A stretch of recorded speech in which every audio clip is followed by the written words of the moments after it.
আমরা আমার হায়াতে জিন্দেগির মধ্যে অনেক সময় তো আমরা পার করে দিয়েছি, ঠিক কি না? অনেক সময় আমরা পার করে দিয়েছি, 60 বছর 70 বছর এই হায়াতে জিন্দেগির মধ্যে অনেক সময় আমাদের কিন্তু পেরিয়ে গিয়েছে।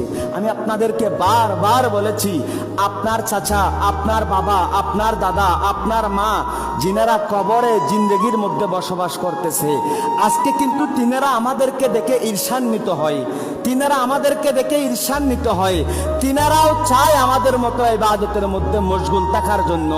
আমরা যেমন আজকে জুমার দিনে মসজিদে আসলাম, আপনার বাবাও চায় মসজিদে আসার জন্য, আপনার দাদাও চায় মসজিদে আসার জন্য।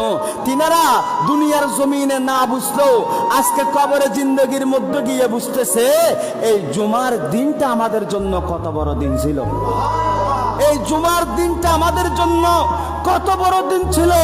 আজকে আমাদের এখনো পর্যন্ত আমাদের চোখ খোলা, এখনো পর্যন্ত আমাদের হায়াতের জিন্দগির মধ্যে আমরা এখনো আছি, এখনো পর্যন্ত আমাদের আমলের খাতা খোলা রয়েছে।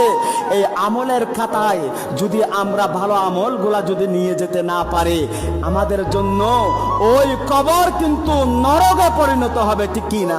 সেই জন্য ওই কবরকে লাইটিং করার জন্য এই যে সময়টুকু আমাদের আছে, ওই সময়ের মধ্যে ইবাদত করা দরকার আছে না নাই? জোরে বলুন, আছে না নাই? আর কয়দিন দুনিয়ার জন্য পাগল থাকবো? আর কয়দিন দুনিয়া দুনিয়া করে ফানা হব?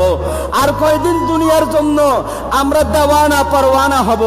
এখন নিজের জন্য ভাবুন।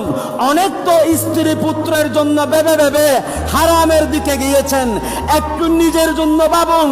কেননা দুনিয়ার জমিনে তাদের জন্য ভাবতে ভাবতে আপনি কোন দিক দিয়ে জাহান্নামী হয়ে যাচ্ছেন সেটা আপনি নিজেও জানেন না, ঠিক কি না?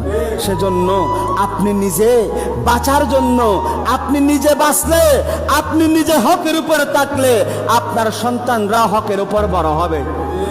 আপনি নিজে হকের উপর থাকলে আপনার ফ্যামিলিটা হকের উপর বড় হবে, ঠিক আছে না নাই? আল্লাহ আমাদেরকে হকের উপর থাকার তৌফিক নসিব করুক।